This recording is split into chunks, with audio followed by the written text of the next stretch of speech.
Can you hear me? Yeah. What's it sound like? Sounds good. Can you see anything? Where's the mic?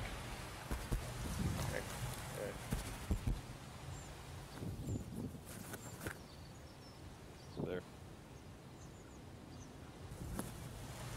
Okay. All right, we good? Okay. Good. What are we going to say if I get busted with a camera? We're going to say that you're a foreign exchange student. No, we'll say that we're making a video for my father's birthday and we wanted to surprise him. Nina, where'd I go? Okay, here goes Red. No, she can't do that. I can go out, don't you? I'd say take a position. Red is not dead on yellow, so I can come. Hey, Dad, how you doing? You may not film this. Would you feel uncomfortable? Yes, you may not do it. Just go play golf. Go on. Play golf? Just go play golf. You cannot film this. I'm serious. Somebody here? Yes, this is my son, Jamie. Hello, good to see you. Jamie Johnson, that's my dad. Am I a violation of the dress code? As long as it's white, you're fine. Well, this is so exciting. You know, I don't think I've ever seen people playing croquet in all white before. Well, what do you mean? That is the uniform.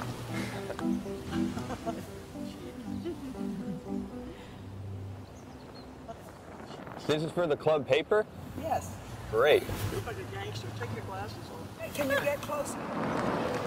Well, I'm going to do my best.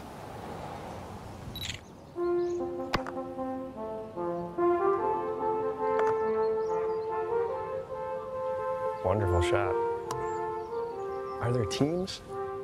Yes, don't you play? I wish I did. Well, you should get your father to teach you. He's good. He's hiding that from you. He's hiding a lot of things from me, apparently. It's an interesting game, Yeah. because you can use other people's balls. What a cheer now. Kill, kill. Are you in college? I graduated from New York University, and I've been working on documentary films. How? Really? Yes. What kind of a documentary are you doing? Actually, it's about wealth and issues of social class and things like that in America.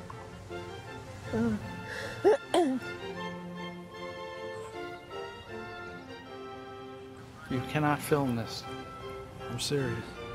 All right, I think you're being unreasonable. I think it could be interesting. Go home.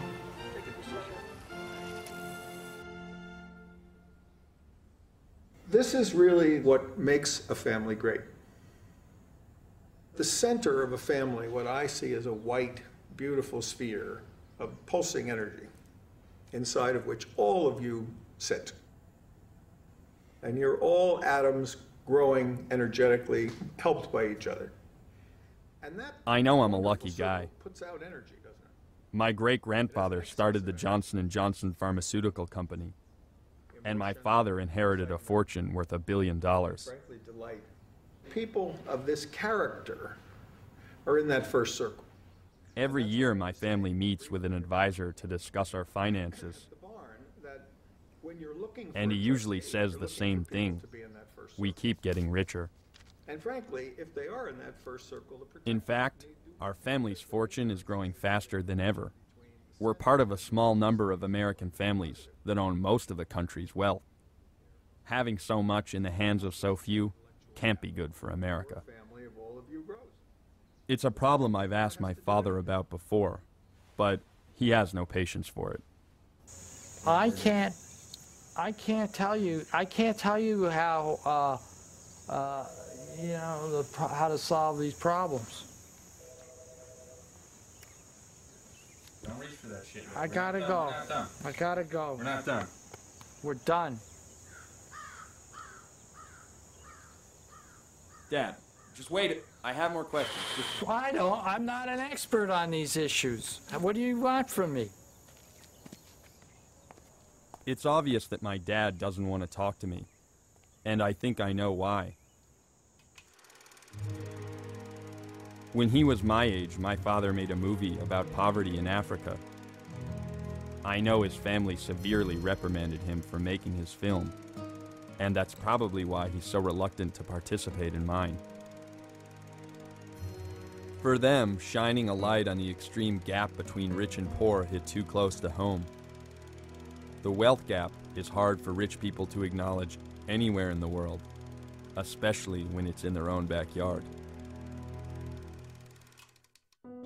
Today in America, the disparity between the haves and have-nots is worse than it's ever been. Now the top 1% of Americans, like my family and me, own roughly 40% of the country's wealth, and we share an aggregate net worth that is greater than the net worth of the bottom 90% of individuals combined.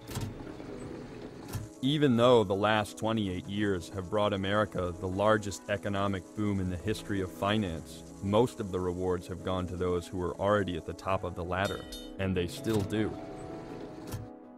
Average members of the 1% now earn over $1 million a year, while a majority of Americans earn close to $35,000, which is what the average CEO earns for less than 1 day of work.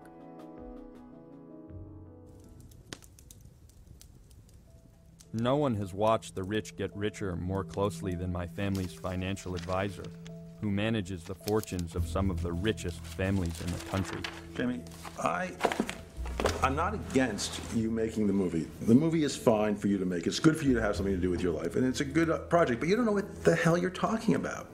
You have no idea the scope of and the impact of what you're saying is. And before you know it, it has had unintended consequences which you can't even imagine. And it becomes bigger than you ever thought, and it's taken forever to get to where we are. You don't need to go blowing up the apple cart, you know? It's crazy. I hate to see you doing this to yourself. What about the facts and figures, though? I mean, what about the data? You're making a fool's argument, and it depresses me to see you doing it. And you should just do a little bit more work on it.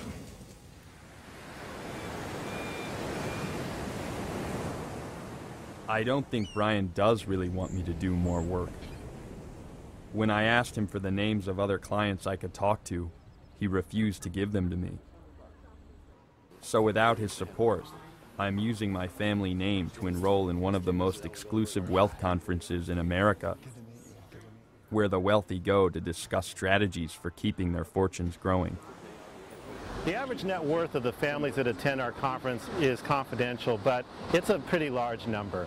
There are multi-billion-dollar families represented, a number of them, as a matter of fact, according to Forbes magazine. We don't ask for financial statements, of course, when people register, but we do query them to make sure that they are a sophisticated, qualified family in order to attend. I would say the average in the group today, probably around 300 to 400 million, certainly some smaller than that, and obviously a number of them much, much larger. I mean, there are people who are looking for funding for their projects that would kill to get into this meeting. That's right, absolutely, and we make sure they don't get to get in.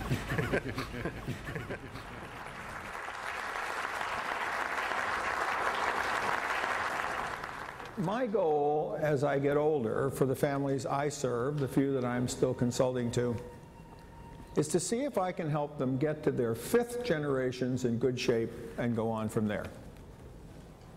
Family Wealth, the book you have in front of you, is about the first 3 generations. From the dozens of families that would turn up at this conference in the early 1990s, there are hundreds of families here today. And if you looked into the numbers that represent private wealth in a large enough aggregation that you'd have a family office, I'm sure it has to be in the many trillions of dollars. There is much greater good done by the people with the wealth in creating jobs, creating business opportunities, and in philanthropy than otherwise. And I would say that it makes more sense to me to encourage business ownership, encourage wealthy to generate that wealth, so that wealth can then be shared rather than take it from individuals to then redistribute it through social policy and transfer policies of Medicare, Social Security, etc. I hope that didn't come out sounding crass, by the way. You know what I mean? It's like, I don't want to sound, okay. You know what I'm talking about? It's like, don't take the money from me.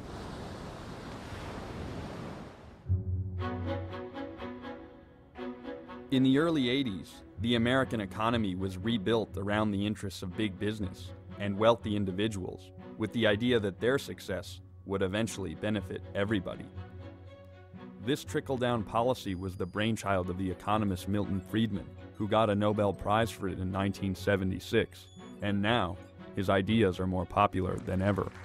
Please be seated. Thank you all very much. It's an honor for me to be here to pay tribute to a hero of freedom, Milton Friedman. He has used a brilliant mind to advance a moral vision. I've studied, the basics of your theories, and I've read about you in high school economics textbooks. Now tell me something. You say you've read some of my work. Have you in fact read Capitalism and Freedom? Well, in school, you're assigned readings, you know what I mean, and then they Xerox it. Okay, let me go back again. I'm just trying to see how much of a faker you are. Okay. Since the 70s, the gap between the rich and poor has been growing. But what's happened to the level of income of the poor? It's risen, but in comparison to the top of course. percent, very, very minimal. But would it be better if it hadn't risen at all? Would it be better if you had kept the difference the same, but no growth in the bottom? Well, if we curtailed growth at the top, you'll kill the growth at the bottom. Look, the engine that leads to the miracles that we've seen, that enables you to have a television camera like that, that engine is ambition and drive to become wealthy. People say, well, isn't it selfish that you want to get ahead? No, in a sense, if you have a certain talent, in a free society, you should have the opportunity to discover what that talent is. Everyone has a knack for something, and develop that talent. And by developing your talent, by trying to meet your goals and ambitions, you're not only helping yourself, you're helping others. You might say I came to the attention of top management at a fairly young age. As my father said, there is nothing wrong with nepotism as long as you keep it within the family. And this is a chateau in Valois, France, where we do some of our entertaining for Forbes International. And the Highlander is used 2 or 3 nights a week by marketing and advertising. Sometimes you have to spend money to make money. Capitalism is, I think, a moral system. And this idea, in our popular culture, you see it in every novel, the businessman's the heavy. In Hollywood, the businessman and the corporation are always the font of evil. But in the real world, even if you have an unpleasant personality, even if you're the kind of person that make babies cry, and you're just out for yourself, you're not going to make it unless you're doing something for other people. And given all the flaws of human nature, the system has worked. Everybody has a sinful view of making money. Our stores that made the most money had the happiest customers and best co-workers. They were always the most motivated. And there's a relationship between profits and those things. It's not a sin to make money. The first store was this lunchroom. Imagine a line straight back. And they see that extra part back there? That wasn't there. This window wasn't here. It's from here back to that wall and over. It was about 100 square feet. You with me? Here to here, here to here to here. And have a sliding window here. You couldn't let the customers in, right? Because there wasn't enough room, so everybody had to wait outside. The Xerox machine was there, and I sold these notebooks. First day in business, some guy who was for Kurdistan, cool country, I love it. Before I opened up, in the middle of the night, like at 9 o'clock, he gave me a $50 job. So I've loved the Kurdish people ever since. It was called Kinko's because of my nickname, because I had this kinky hair. And if you think of it, the first thing a baby learns is goo goo gaga. And you think of good businesses like Kodak, Xerox, Google. People remember strong consonants. That's why Kinko's was a good name. But really, I had this big curly hair, and before being called Kinko, I was pube head. So I thought Kinko's was better than Pubos. Do you want to make hundreds of millions of dollars on top of what you already have? Yeah. Yes, hell yes. Yeah, I want to make a hell of a lot more. Can you tell me about that? Well, one day I'd like to go to the moon and look at the planet Earth and say, that's part of my portfolio. It sounds ridiculous, but Paul and a few people like him really do own the world's portfolio. And when you start to look around, the disparity is hard to miss. You know, you hear them get up there all the time, land of opportunity, you know, all this shit. That's in their head. They must don't ride through the same neighborhoods I ride through. They must don't go through the same towns I go through. They must don't visit and see the same people I visit on a daily basis. And they can't do that riding around in a damn limo and a helicopter. Wealth inequality is probably at an all-time high in the United States. We have reached levels of inequality that you've seen only in the oligarchies of South America. Starting here with the Tale of Two Cities, what you have is a level of concentration of wealth probably never seen before in our history. Now, of course, you have tens of millions of workers who can't live on what they earn, and they're earning less in inflation-adjusted dollars than even 1973.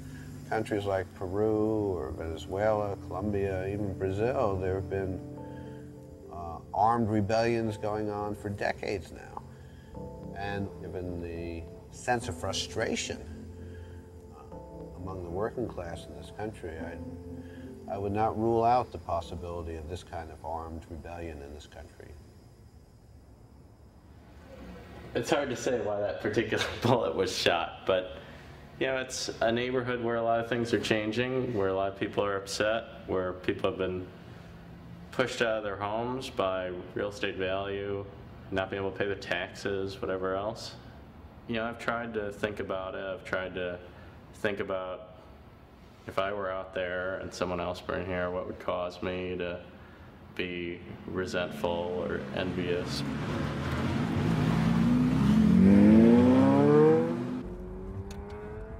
The south side of Chicago is one of the poorest inner-city communities in America. But now rich people are moving in and creating some serious changes in the neighborhood. Mr. Pants? Hey, Mr. Pants. Come on in, Mr. Pants. Pants. Mr. Pants is my second kitten. I had a kitten growing up, and when I went to get King, my first Mr. Pants, my father told me, you don't have to buy the first kitten you see.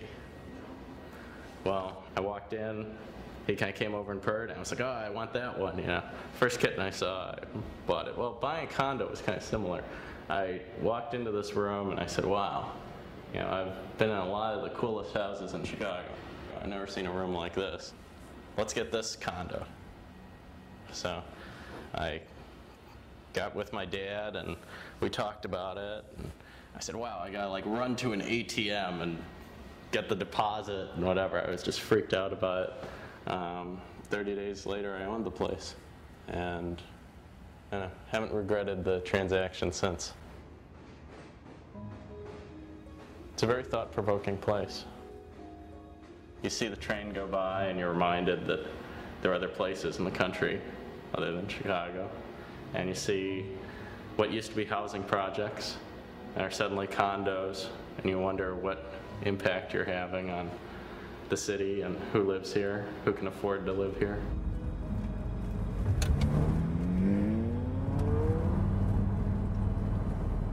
It wouldn't be such a big deal if the change weren't so drastic.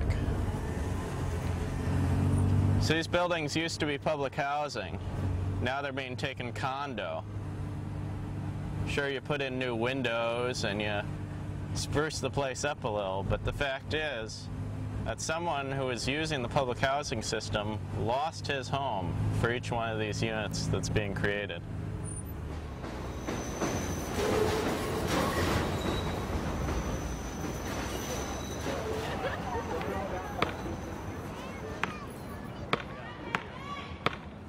It's happening too quick. The new stores and everything, and the new houses is too quick.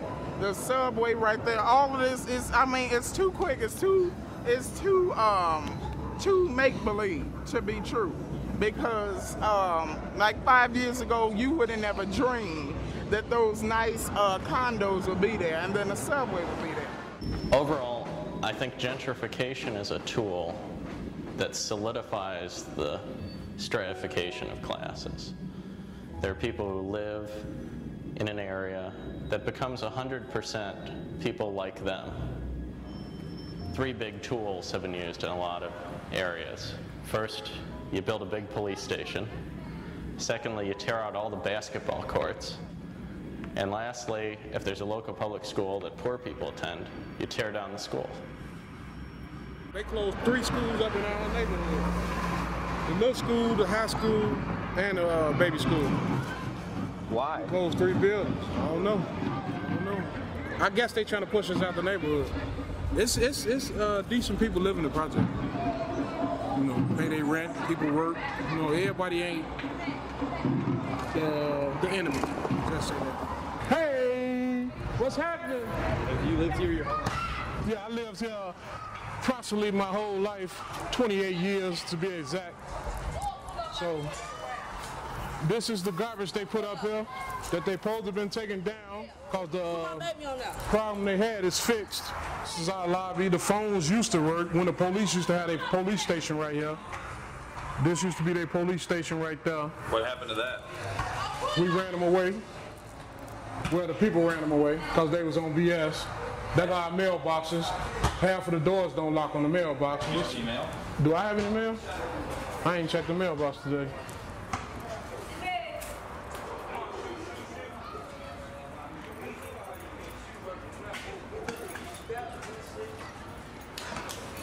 No, I got a bill. Yep, I got a bill from Tribune that I'll never get the newspaper if they send it to me. The changes in the neighborhood is changes in the neighborhood around us, not to us, around us. We got 1.5 schools in our neighborhood. 35, 40 kids in one classroom with one teacher. He can't teach everybody all, you know, he needs some help. So that's why all the kids, when they go in class, if they ain't getting no attention, they gonna run away. This land is worth more than what the niggas over here can give them. So what can you do with them? Displace them, and the ones that you don't want over here, you get rid of them. You get rid of them.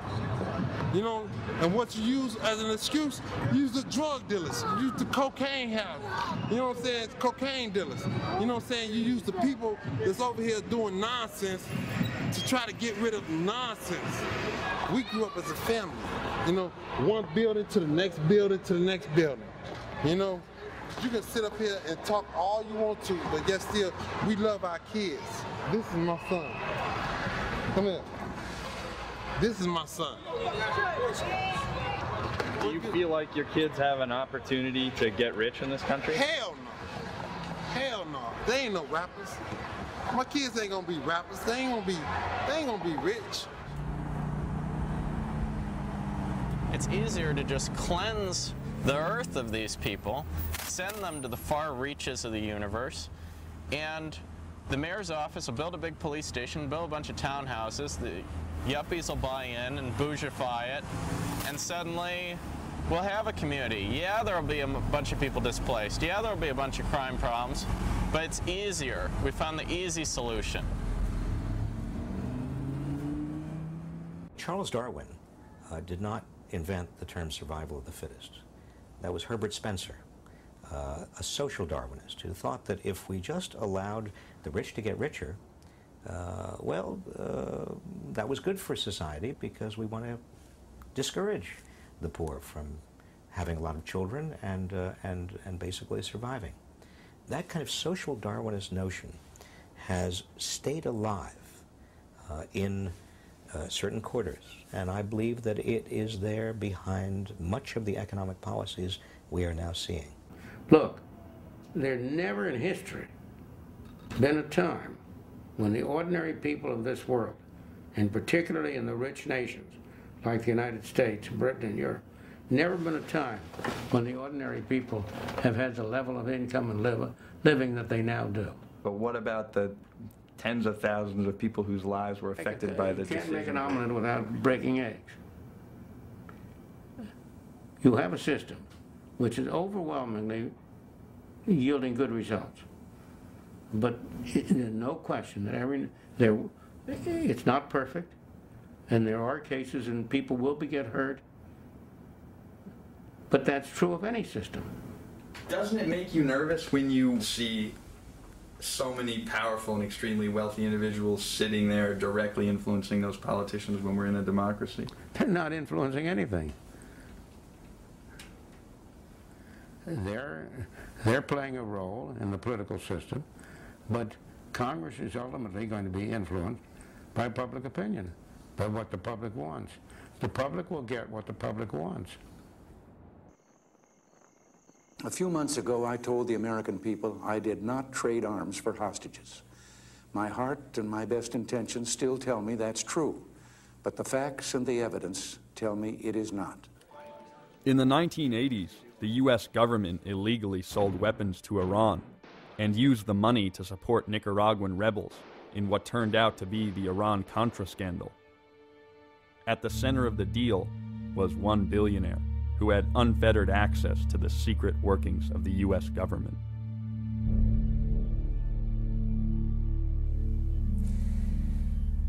We got involved in this Iran-Contra story, which unfortunately backfired a little bit on everybody. They asked me to finance it. I said, okay. So I gave credit to the CIA for $1 million, and they shipped the equipment, and the Iranian paid me back. It was supposed to be a hush-hush operation. As business people, we have ways of manipulating the government officials, and they have ways of manipulating us. I take advantage of opportunities that come.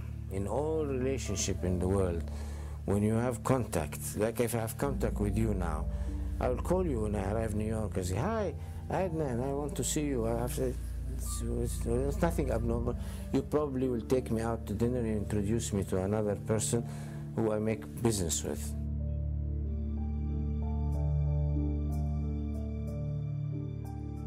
You would say you're not an arms dealer and you never were? No.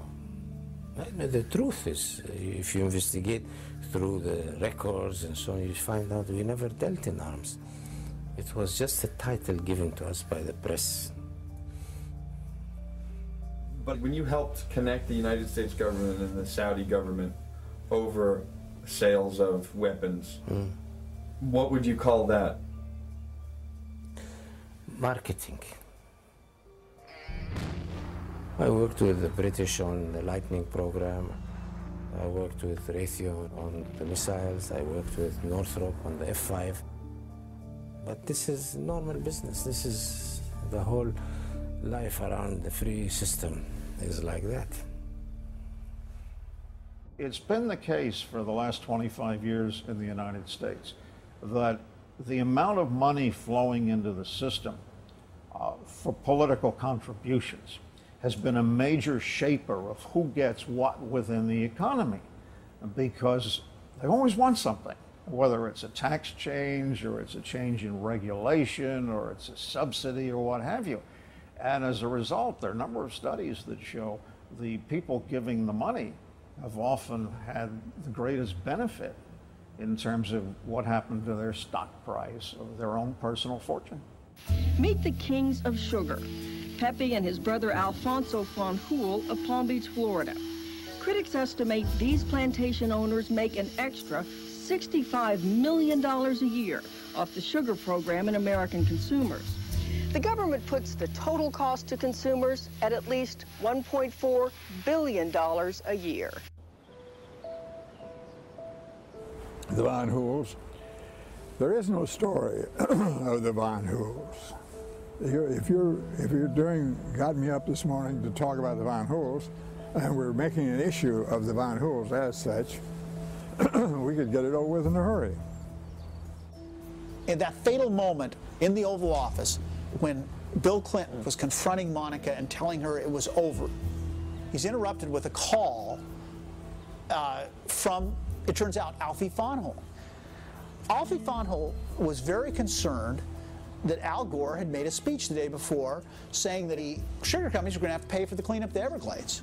So while Monica sat there in her tears, Bill Clinton spent 22 minutes on the phone reassuring Alfie Fanjul that everything was okay, that they would be true and blue, and even that Al Gore guy, he's just saying that to get elected. Keep giving us money so Al can be president.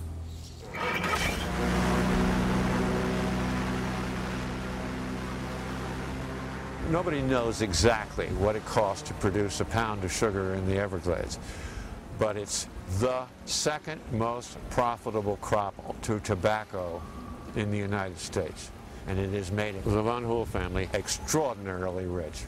The incredible thing is that for every pound of sugar grown in the Everglades, and we're talking about hundreds of millions of tons, the American taxpayer guarantees a price of 22 cents a pound, way above the world price of 7 cents a pound. The sugar program is a combination of import quotas and a guarantee that the government will buy any surplus. It limits dramatically, it limits to almost nothing the amount of foreign sugar that's permitted to enter the U.S. That means if you need sugar in the U.S., you have to buy it from the U.S. sugar producers. And that results in the price being artificially raised. There's a shortage, usually, and so the U.S. price of sugar is higher than the world price.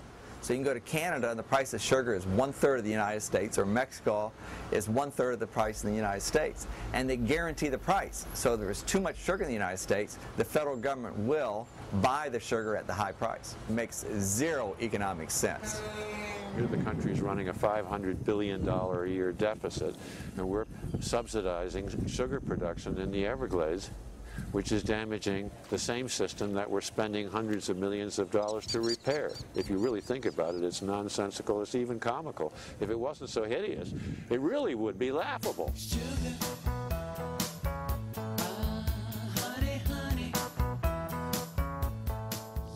The Van Hool family makes hundreds of millions of dollars, become very wealthy because of a government program. And there's no reason why the federal government should create a program to make the Van Hools richer. We're in effect subsidizing the Van Hools and hurting the American public buying products that have sugar in it. One was the Republican, one was the Democrat. Alfie Van Hool was the single largest contributor in Florida to the Clinton campaign, and his brother was the largest contributor to the Republican Bob Dole campaign. They had it covered either way. What we're talking about is somewhere over $400,000 to various people in contributions to the Republican National Committee.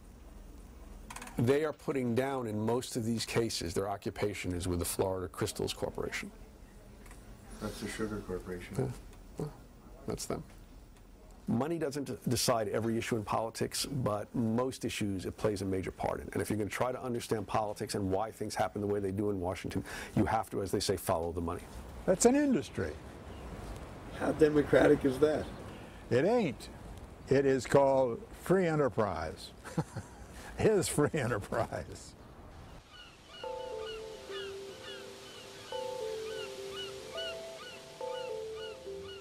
While Alfie and Pepe Van Hool get richer off government programs, the towns where they base their businesses sink deeper into poverty. Well, this city of Belgrade is a labor community because we have a lot of agriculture in the area. Sugarcane being the largest, and it has a vast majority of ethnic backgrounds, or what's that word I'm looking for? Ethnicity.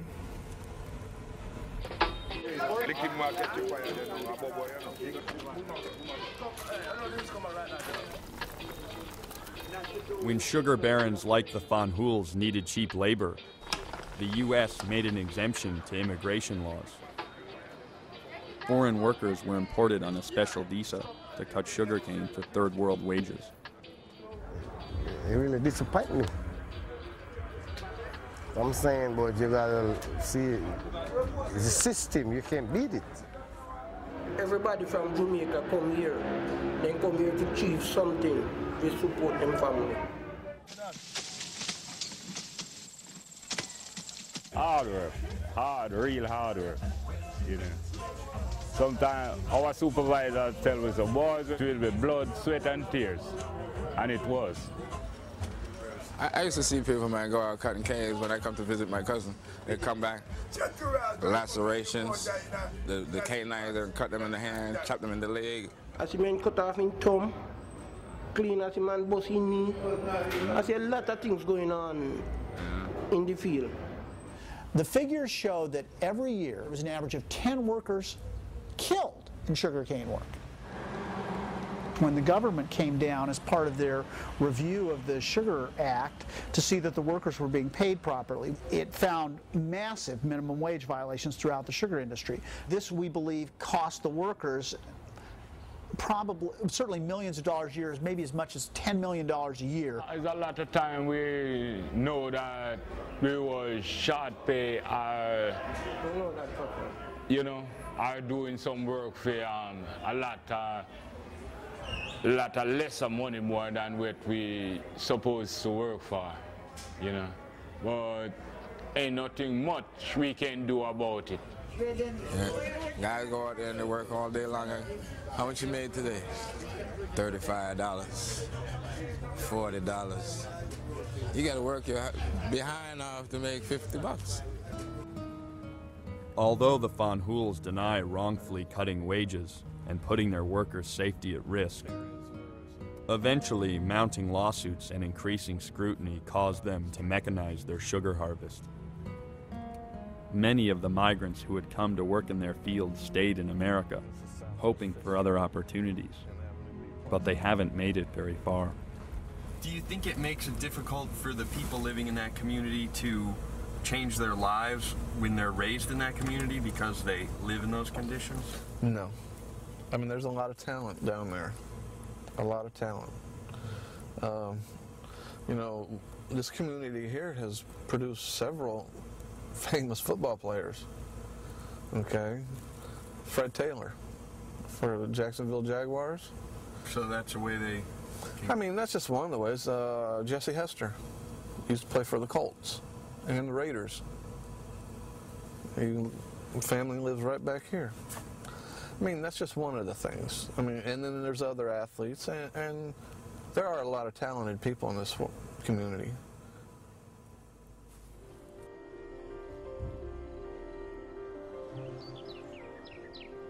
It's hard to believe that just a few miles down the road from Belle Glade is one of the richest towns in America, Palm Beach. The contrast between the two communities is astounding. But most rich people have come to accept the blatant inequality as a way of life in our country. I know my father is different. He struggles with it. Yet every time I turn the camera on, his instinct is to keep quiet. We're in the middle of the meeting, you come in with the camera. We don't want to talk on camera about what we're doing. Well, I just think, you know, if we're secretive... Secretive about what? About wealth, about the American aristocracy. Well, it's written up in every paper twice a year. They tell you with a nickel how much you're worth. What's the secret? Why can't I be secretive? Every man's house is his castle in this country. There's nothing wrong with shedding light on that and reviewing it, and then hopefully it corrects itself. Well, I want you to be careful, and I mean that. It's you know, your personal family. Well, you made your movie, and now you don't want to talk? Jamie, what is so dark here? What do you think is going on? What are you talking about? Take this camera and your film and do another person or another family. It's not going to happen here. It's frustrating, because I know when my dad was my age, he had something to say about social inequality. And I think the subject is so complicated for him that now he chooses to avoid it at all costs.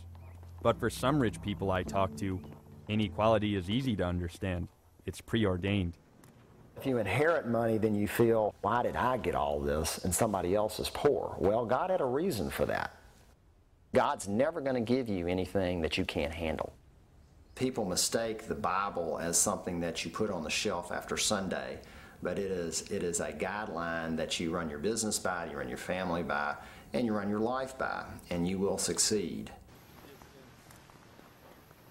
We have about $260 million in sales, and we have 1,150 employees. We're in the top 30 private landowners in the United States, and we're the largest private landowner in Louisiana. See the TV set? Yeah. They're all around the plant, and that shows each worker how they're doing real time. It's like the proverb, don't muzzle an ox while it's treading. And what that means is keep everybody happy, and they will do a lot better job. We have a plasma TV in the lunchroom so that we can communicate better with the employees. You might have seen some scripture up there. Is that from the Bible? Yeah, Marketplace Ministries is a company chaplain service that we offer free to our employees.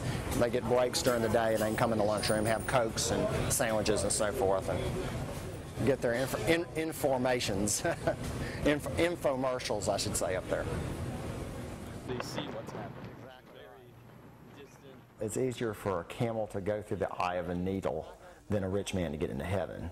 Back then, rich people in the Jewish states were the most pious. They were the ones they thought that God favored the most because they were wealthy. Just because you're wealthy doesn't mean you're not going to get into heaven. It means that God has given you a lot of assets to be stewards of, and He's going to sit back and watch how you do it. I think empathy is a very, very important quality. You can't even motivate people to have a business if you're not empathetic to your customers and workers. Hi.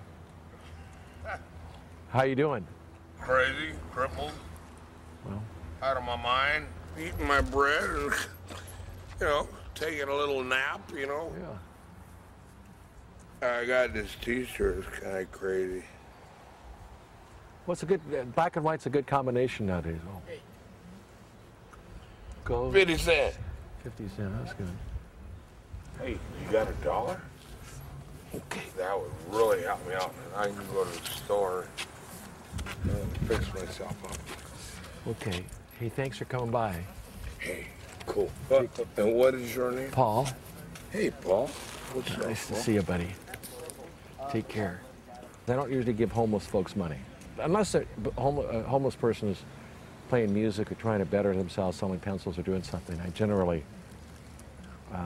don't do much. In this case, I thought the most genteel way to also have him leave was possibly give him $1. You know, you don't want to live like Mother Teresa. I mean, how do you take it to an extreme? How much do you, I mean, if you want to really be the minimalist, you live like Mother Teresa, or you, it's always an ambiguous thing. You should have a little bit of guilt and a little bit of pride. I don't know how to answer it. I'm the great-grandson of the meatpacker Oscar Mayer. And when I was 16, my father told me that I was going to inherit enough money, so much money that I wouldn't have to work. But I made a decision to give up that wealth. I grew up in a wealthy suburban community. And I went to school with kids who came to school in chauffeur-driven cars, Kathy Iacocca. His dad was Lee Iacocca, Alfred Taubman's son, you know, who owned Sotheby's auction house. You know, these were the kids I went to school with. So I grew up in a wealth bubble. But I remember thinking at that time, there's something wrong here. Something about unfairness. That's about as much as I remember that little seed was probably planted then. And then I wrote my dad a letter basically telling him that my intention to give away the money that I had. He called me after he got the letter. He said, I'm coming to Boston. I want to talk to you about this. And he came out and he said, you know, you've been away from home for about 10 years now. I don't quite understand this decision. Maybe you should sort of tell me what's happened since you left home. And so he listened to me for a while, just talk about that. And then he kind of, at the very end, he says, okay, I understand what this is about. You know, I don't think it's a good idea. And my questions have to do with, have you really thought through all the consequences of this? Like, what if you have a child one day, and that child has a severe disability? And he really pushed me on all these what if questions, all the sort of worst case scenarios. For me, it always came back to, well, I would be in the same boat as 98% of the people I know. I do meet people today who say, it's hard to get by on 50 million, you know, I need more. I think those people are sick, you know, to need that much to have a good life. I mean, I think you gotta take a look at yourself there, buddy. You know, if you feel like you don't have enough at that point.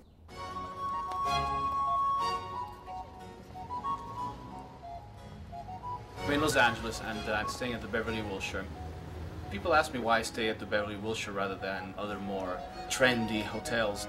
And my answer, I think it's an important point of distinction, is that I'm really not interested in being cool, I'm interested in being served.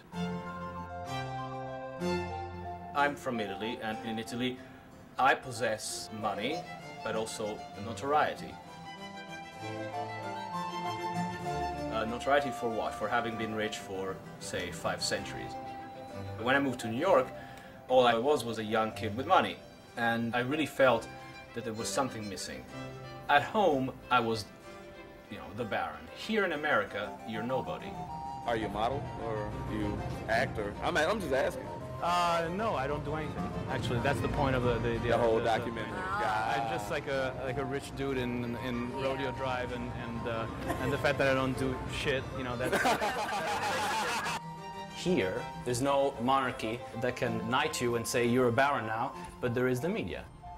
And so what I did was I hired a publicist and started doing events and red carpets. All of a sudden you are a baron in a different way, but in a contemporary way. Today I'm in Los Angeles for some meetings with some production companies and networks for possibly a reality show, which would be featuring me. America is fascinated by seeing the trappings of wealth, and more specifically rank.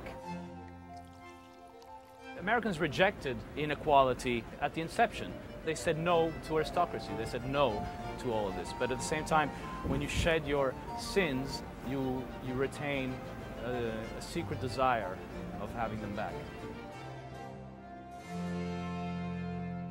Do you believe that AI can be engaged in proper I can't comment on what they do. In America, some of the richest citizens are treated like aristocracy, even when they go to great lengths to control how the public perceives them. When I contacted Warren Buffett about this film, he refused to talk. But a friend introduced me to his granddaughter, and she invited me to her home to show me what life is like in the second richest family in the world.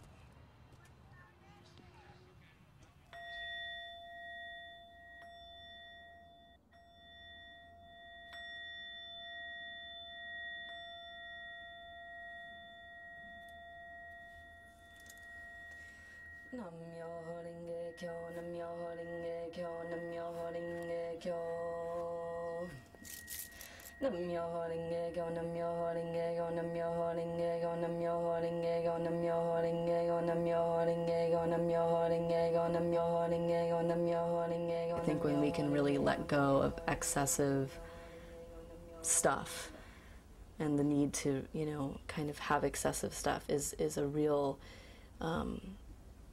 there's a lot of dignity in that. I've been very blessed to have my education taken care of, and I have my living expenses taken care of while I'm in school. After we're out of school, we don't get any money from our family. I work for a family here in San Francisco. I do a lot of organizing of just things in their home, organizing of toys. I'm actually pretty good at looking at a very messy closet or space and making order out of chaos. So that's something I'll do before the kids come home, and then usually when the kids get home, I'm responsible for very general things like bath time and dinner time and homework time. I think it's a very weird thing to be working for a very wealthy family, considering I do come from one of the wealthiest families in America. And I feel that the family I work for feels a bit of humor around the fact that I am from one of the wealthiest families. A wealthier family than I believe they are. I don't want to make any assumptions, but I think that might be the case.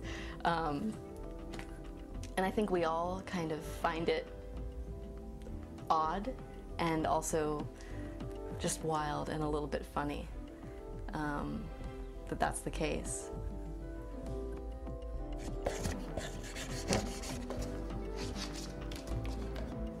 Since I was like 18, I've been totally focused on making art, being an artist. I transform a lot of my questions, doubts, and fears through art. I feel very fulfilled. I feel really happy in my life. I feel like I have more than what I need, and definitely what I need. How do you feel like your grandfather would react if he saw you in this video?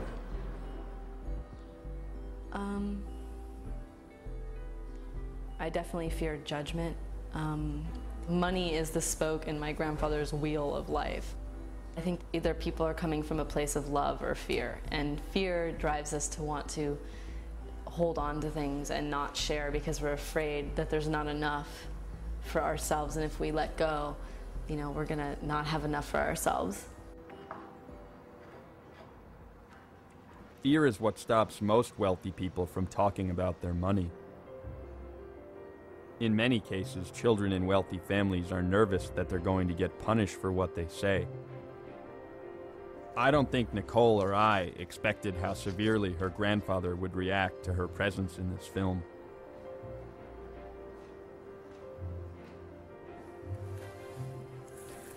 But after the shoot in her studio, she received a letter from him that surprised us all. So, did you read that first opening line? No, do you want to? I read, "Dear Grandpa, I guess in the letter, he states that their relationship is over and that she is no longer a member of their family. Most of my family adopted you as a niece or a cousin. Because I was in this film, you know, it has made Grandpa, you know, upset to the extent that now he's going to say I'm not his real granddaughter." In this picture of Grandpa and us as little girls here, I've spent months and years of my life at his home in Omaha with just my twin sister and I. In spring break, we would go and visit him, and we would stay in his home, and it was just us, and we spent so much time bonding as his grandchildren. Money is a part of life. You have to make money to live, and so, but I think that when that element of necessity is taken to an extreme, there's an imbalance there. And with that monetary imbalance comes an emotional imbalance. At the same time of Nicole's struggle with her grandfather, Warren Buffett came out and announced that he was giving a majority of his fortune to charity. I asked Nicole how she felt as the world celebrated his generosity. I feel that who my grandfather is publicly, as a public figure, and who my grandfather, Warren Buffett, is as a grandfather, as a father, as a brother, as a son, are two completely different things. Warren Buffett's reaction to the film ended up in the newspaper. My family started to get nervous, and they called me in for a meeting with my father and his financial advisor. Jamie, I don't agree with the thesis of your movie. I don't respect the way in which you documented it. I don't know that you're right. I mean, I think this movie's taking in a good direction. I think so far I've learned a lot, and I think, if anything, what I've seen suggests that some of my original thoughts about it were on the right track. And I don't understand why your resistance would be so severe. I mean, if it's not a threatening thing, then why are you reacting this way? No, Jamie, I'm not freaked out by the project. I'm disappointed in what you've conspired to do with it. Jim, what you think Brian's right?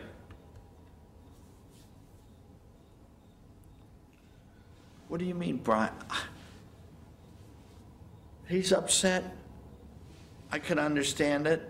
I'm not sure whether he's right or wrong, but I feel like this movie is a good idea, and I feel like I've got to go forward with it either way. I can't take any more. It's too much for me.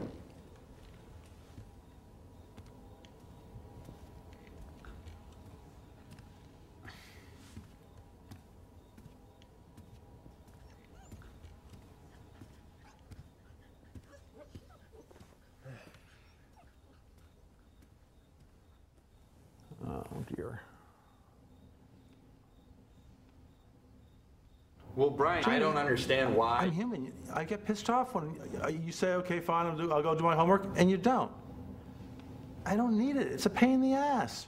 You're behaving like a little arrogant trustafarian. You know, come on, give me a break. I'm not surprised that Brian is upset with this movie. His job is to ensure that members of the 1% keep getting richer. And for him, the growing wealth gap is an indication that he and people like him are doing their jobs. But not all rich people see the growing wealth gap as a good sign. For some, it's a problem that needs to be reversed. People who have been enabled to accumulate very, very large wealth have an indebtedness to society for having made that possible. They live in a place which generates individual wealth.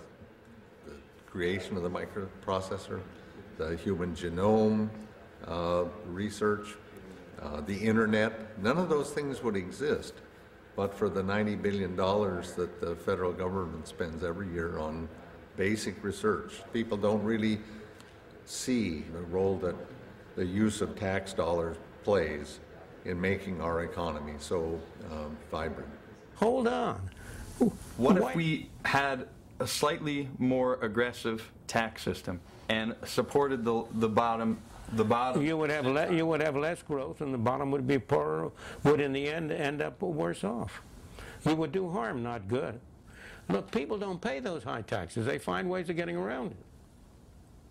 And you're never going to be able to stop them from finding ways to get around it. I mean, I think there's definitely merit to that, and I certainly wouldn't advocate socialism. Well, you are advocating, excuse me, don't talk that way. You are advocating socialism. That's exactly what you're advocating. You're just not willing to call it socialism. I'm just advocating a slightly more progressive tax structure. That's socialism. If you're going to have a society of balance, the load of the taxes have to fall on the people with the money. And I don't resent the very wealthy. As a matter of fact, I'd like to be one.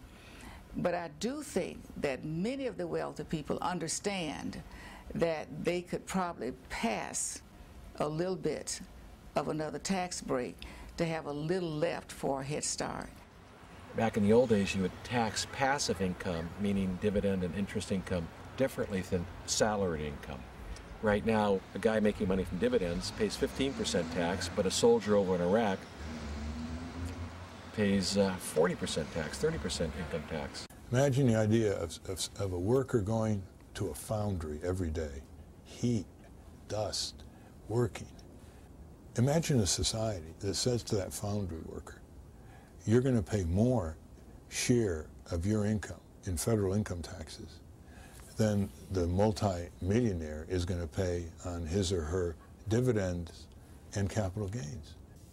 Entrepreneurs and small business owners are also singled out for punishment by the estate tax, better known as the death tax.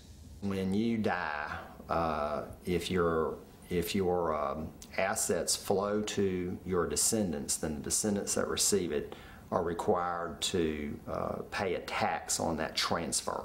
The estate tax in itself is really, to me, anti-American. It is a redistributionist type tax because that money has been taxed and taxed and taxed all throughout your life, and then they tax it again. Taxes on estates are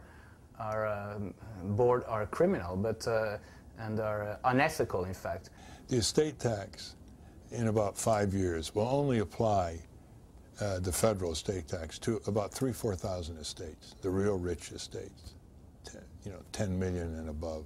Maybe it's even less than that. But the propaganda by the Republicans and the rich have been so relentless that most people think, gee, my estate should go to my kids. The federal government shouldn't tax it. You don't pay the estate tax unless you are already extremely wealthy. It's mythological that this is for small farmers or for small businesses. No, we're talking about the wealthiest people in this country. I remember in 1997, there was this big push to abolish the inheritance tax, and at the time I was like, wow, where did this come from? Now I know that the Mars family and the Gallo family and all these enormously wealthy families bankrolled an effort to abolish the inheritance tax. Forrest Mars, net worth $10 billion, lives in Virginia and wants to get rid of the estate tax. I mean, how much money does he want to pass on, It was December 2000 that I got an email from Bill Gates Sr., the founder of Microsoft, who said, how can I help? He said, the idea that we would eliminate the estate tax is just wrong. He says, well, I'll call Warren Buffett and George Soros and Paul Newman. And so I said, all right, you call your friends and I'll call my friends and we'll see what we can do. I'm here talking to people in the Senate about the federal estate tax bill. The Republicans are trying to repeal it. Their constituents don't like to pay the tax, and they're trying to help their constituents by repealing it. How's everything in Seattle? We are developing a very serious wealth disparity. And the fact of the matter is that the disparity has developed even though we do have an estate tax. So I hate to think how bad it would be if we hadn't had an estate tax over this time. If we continue to reduce the estate tax on the schedule we now have, it means that we are going to have the children of the wealthiest people in this country owning more and more of the assets of this country, and their children as well.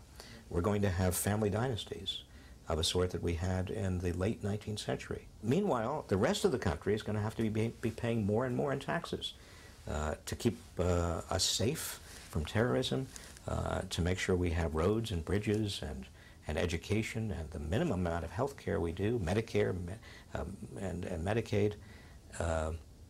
It's unfair. It's unjust. It's absurd.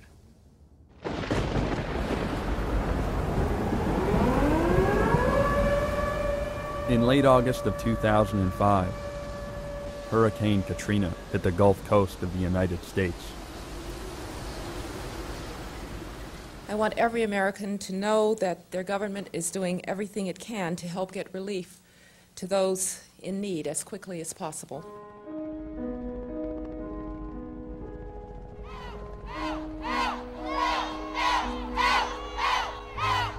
They told us if you want to be rescued, go to the Superdome. All of a sudden, now they're telling us go to the bridge.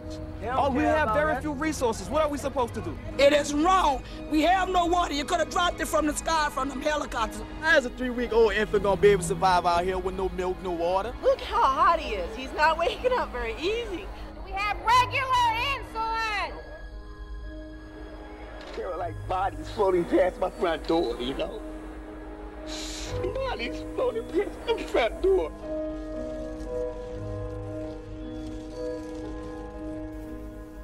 Americans are generous to each other, and I just hope that what the world is seeing is that even though we've been hit with something that is unlike anything that we've been hit with before, the generosity of this country and the caring of Americans for Americans is, I think, what is coming through. For 5 days, tens of thousands of people waited for help from a government that had seemingly forgotten them. When the president finally did show up, he didn't seem too worried about those most in need. Out of the rubbles of Trent Lott's house, his had lost his entire house, there's going to be a fantastic house, and I'm looking forward to sitting on the porch. While the president enthusiastically planned his future visits to Trent Lott's beach house, thousands of people waited outside the Superdome for food and water.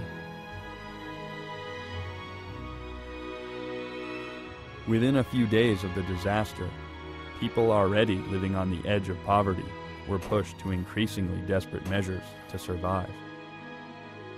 Hey, drop! Hey, drop!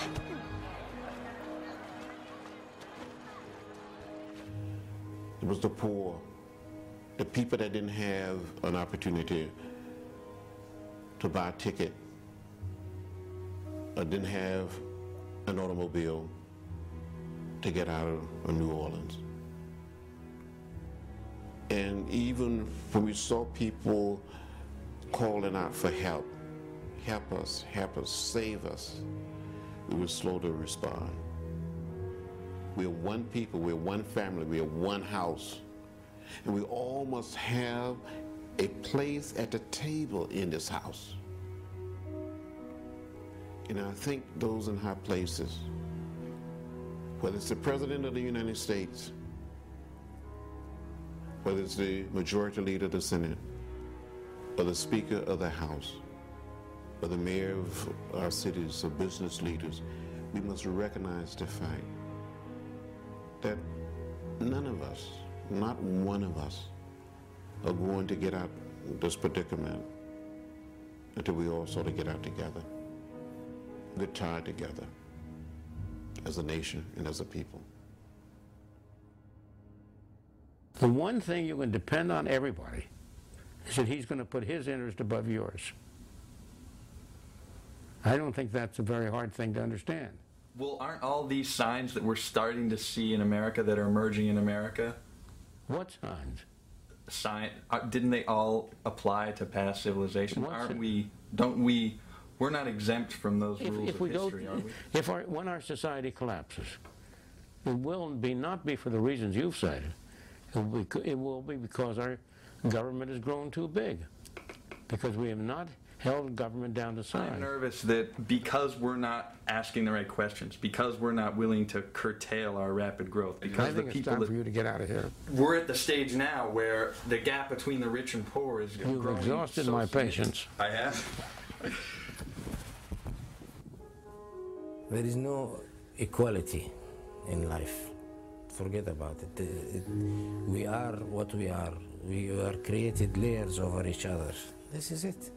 There are the waiters that serve you coffee, there are the cooks, and there are the people who will buy the facilities and enjoy it. What can you do? That's life. I think that what we've seen in the last 20 years is reckless because of where the United States sort of is at the top part of its trajectory going down. We use too much oil. We make too much money out of finance. There's too much debt. There's a recklessness about resources, a recklessness about borrowing, a sense that it's always going to be up, and away for the United States that serious study just doesn't support. America has been blessed because of its Judeo-Christian background, its alliance to the Ten Commandments, and its laws were based upon that. And that's why it's been blessed. If it gets away from that, it will fail. In the progressive era, in the first decades of the 20th century, we had a huge gap in income and wealth between people at the top and people at the bottom and the working class. Our cities were festering. The rich were capturing more and more power and wealth. But what did we do as a society? We didn't have a revolution. We didn't turn to socialism or communism or fascism. We reformed ourselves. The progressive era was an era of reform. We adopted a graduated progressive income tax. We regulated corporations. We busted up the big trusts, the big monopolies. We made jobs safer. We provided eventually, by the 1930s, unemployment insurance and also old age insurance called Social Security. We, in other words, did not embrace socialism. We embraced reform. The whole history of mankind is that, similar to geology, the center of the earth is all molten lava. And there's only a thin layer on earth you can live on, 3-4 miles. And there's so much down there that's all hot, hot, hot. And that thin layer is the difference between rich and poor. You need incentives in society so rich achieve things, but the whole history of mankind is that the lava overflows and kicks their ass. I think there are more and more really wealthy people, still small in number, who are basically saying we cannot continue this devastation of the lives and hopes and rights of tens of millions of our fellow Americans. That it's not smart from our point of view. They're multi-billionaires, but they're beginning to be fearful of the future. My great-grandfather started the Johnson & Johnson pharmaceutical company. Okay, Johnson & Johnson. Big money. Yeah. Old money. Old crooked money. And that money that come out of them moonshiners and all. Look at it. There's some truth to that, man. I know it's true. The same way to get it to forward. Man, see, the truth don't hurt.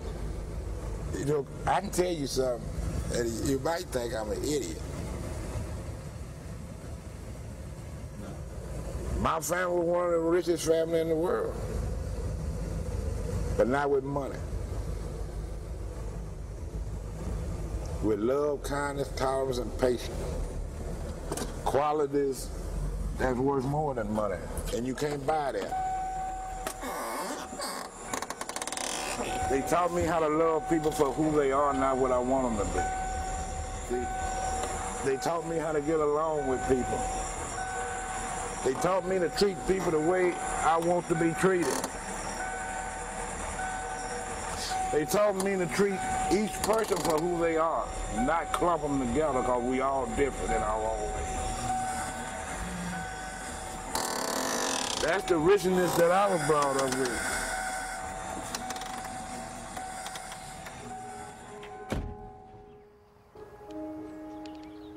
I know making this movie's been a little bit complicated for you.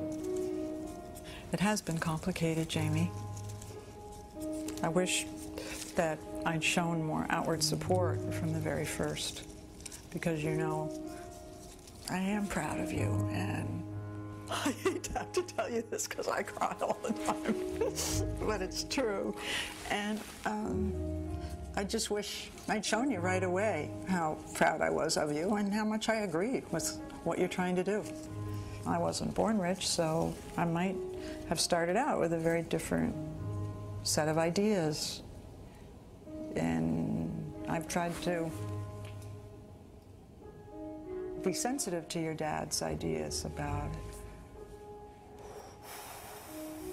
And a little bit careful, you know, somewhat considerate of him and how he likes it to be, and so that creates a little conflict, and that creates a little conflict about the movie. What is so complicated about it? When I first married your dad, he was, after all, a surfer and a painter. And he was not the grown person that you see today. And I think you and he could spend time exploring that. And now we've come to a conclusion, and I know you have some questions to ask me, and I'd like to proceed with them. Well, what about the movie you made when you were my age?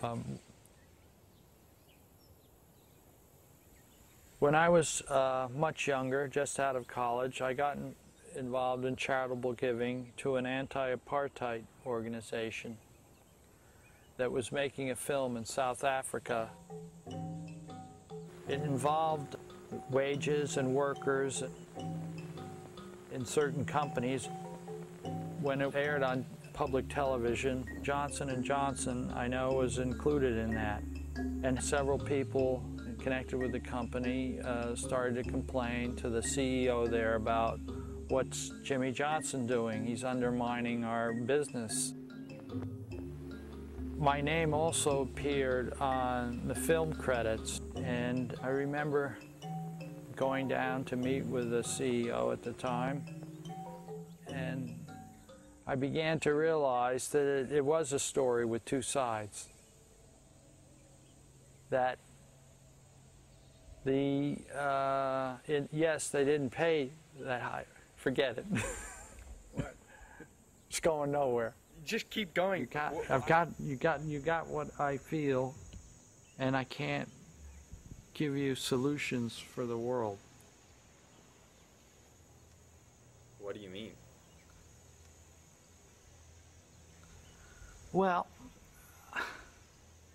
if you have a way to help, you should do it. If you can affect one or two lives, you've done a good work. I don't think you are necessarily set the goal of changing the world, because it's maybe beyond what's possible.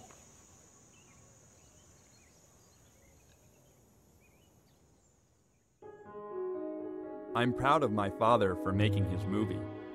It's surprising it took him so long to tell me about it, but the scolding he got from the company clearly took a toll on him, and it explains why he hates talking about money. Unfortunately, many rich people feel the same way as the executives who confronted my father. Self-preservation has given rise to the growing wealth gap in America. And the bigger the gap gets, the more removed wealthy people get from the world around them. But if you're always hiding from the problem, you're never going to find any solutions.